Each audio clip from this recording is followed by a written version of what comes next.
Morning. Just wondering if you have something to comment on anger and good ways to release it. Well, anger is in some ways it's kind of an argument that I would be having with the obvious. So the only intelligent way to release the anger, as far as I can tell, is comedy and laughter. Because I'm the joke when I'm taking something so seriously, I'm getting angry. I'm the joke. So the laughter is the easiest way to release grief and frustration.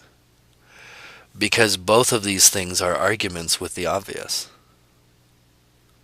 And it's okay to argue with the obvious, it just hurts. If you really look, whatever. If you trace anger to its source, you'll discover that it's the fundamental fear that this doesn't work out, which is where the laughter comes in handy. Because this doesn't work out.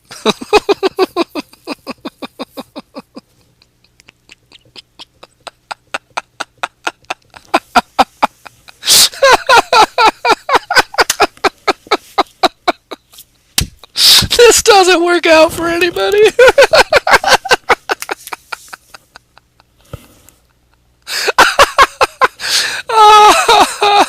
It sucks. It sucks. It sucks for everybody. It sucks. Like, everybody loses everything they like. They lose all the people they love. They lose all their favorite stuff. I'm gonna lose everything.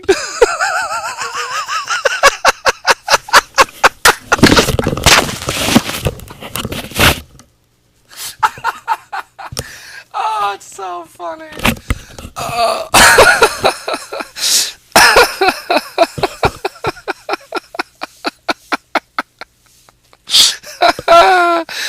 Oh shit, that's so funny. Because, like, right up here, there's the same time there's this huge amount of anger and hatred against people. It's not even against people. Like, there's literally no one to blame. That's part of I'm the joke. Like, no one's to blame. Which one of these meat robots has free choice? I mean, there's no one to blame. Everything's just following along on a very impersonal trajectory. So it's even worse too, right? Because it would be so nice if there was someone to blame, like, ha ha ha ha ha, it's his fault, and it's just like everyone you see is like out of control. Oh, oh man. So I recommend laughter always because the anger and grief are arguments with the obvious and they're jokes. It doesn't feel that way when we feel it. I get it. We're pissed. Obviously, we can hate things and feel all the ugh, but it's all in the gut. It's like right in the center, right below the rib cage and the solar plexus, or the xiphoid process, right below there. That's where it is. If you get a towel or a lacrosse ball and you bundle it up into a little ball and you just lay down on your stomach and stick that thing on the gut. Can you see where I'm pointing? I can't see because the computer's down there. There we go. So it's right here. This is where all the fucking stuff is. So you just want to push into that and get in there and lay down on it and feel all that guck that comes up because you're hoping this works out.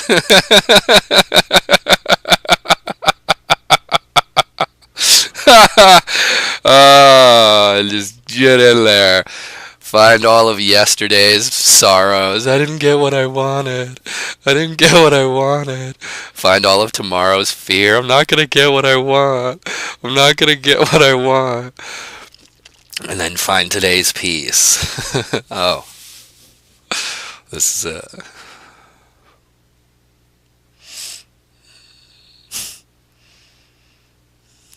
The less property you have, organic and inorganic, the lighter your life is.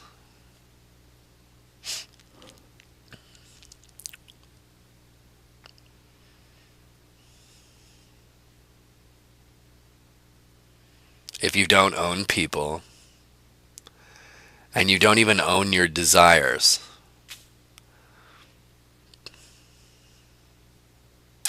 You won't necessarily be eternally happy, but you might be temporarily at ease. uh.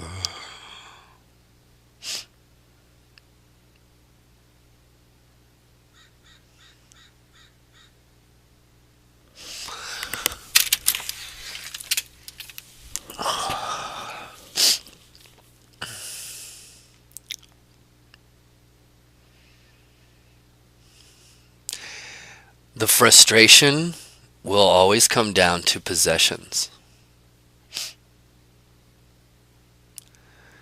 Desire is the cause of suffering. There is no way around it. No one on this island is making me want to stay alive. No one. There is no one I can blame for wanting to see what happens next.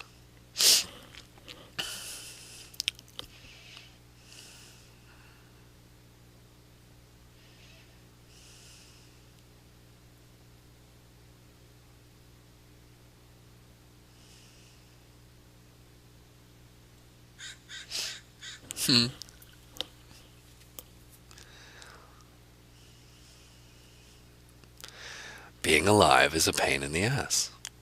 There's no way around it. It's temporary.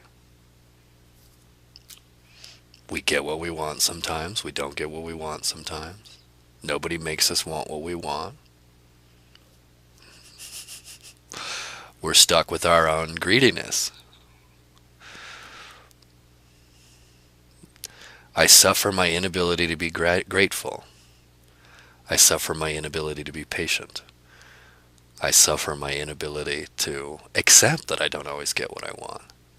And we suffer our sense of entitlement. But more than anything, we suffer our property.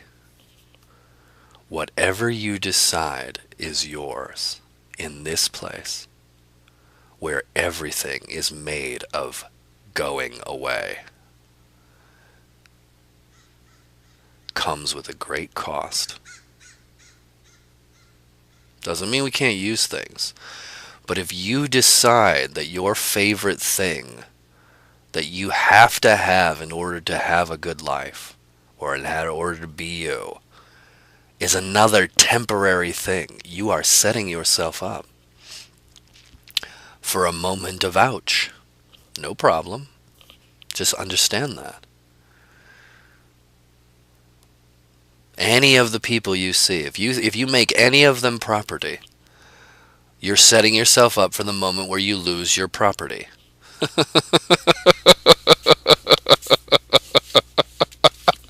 I am over and over again so fascinated by the fact that none of us are actually stupid. That there's really no such thing as measurable intelligence. That when it comes down to it, we're just stubborn. We want our stuff.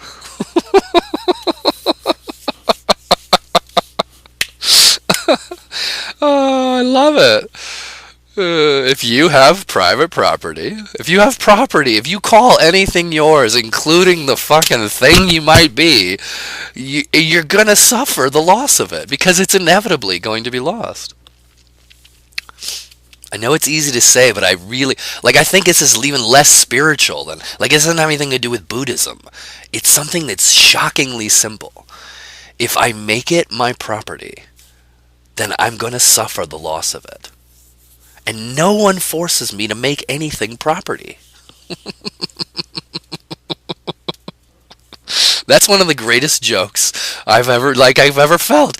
No one has ever made me want success, want money, want food, want to live. No one makes that happen. I'm the thing doing that. And it's pretty impersonal. I don't feel like I can help it. I'm very interested. I'm not ready to go. I'm interested. I know that going is available at any second. When that comes time, then the last piece of property can be let go at the last second. But there's no one to blame for wanting to live and for wanting my stuff.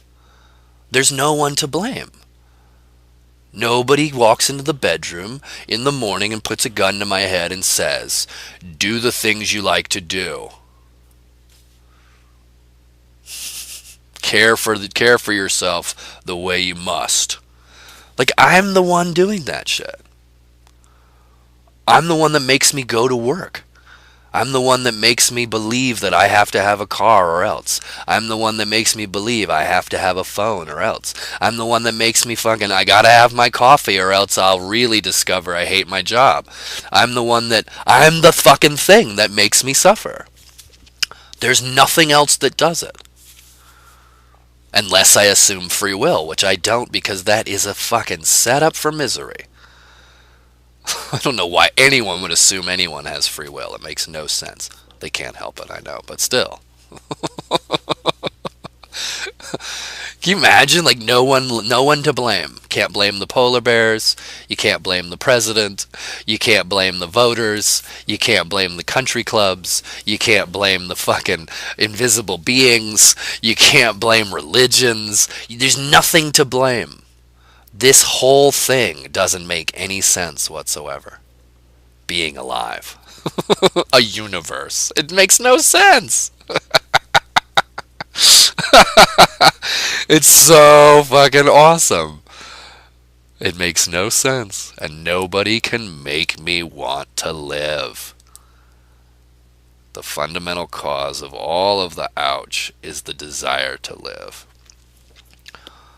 So if we're intelligent about it, if we're artistic even, not just intelligence, but if we're artistic about it, then it's almost like we can laugh at our own stubbornness and play with that stubbornness. Oh, you're not getting what you want today, are you? Like, it's so funny. We want what we want. We hate it when we don't get it. And we'd love there to be someone to blame for the fact that we don't always get what we want. Like, that's a funny-ass joke in this world.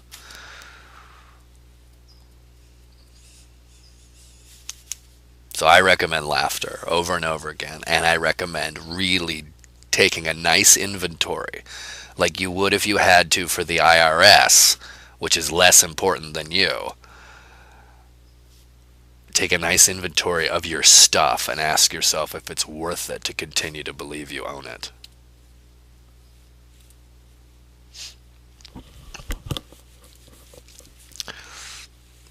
Isn't it fucking amazing that no one can actually help anyone else?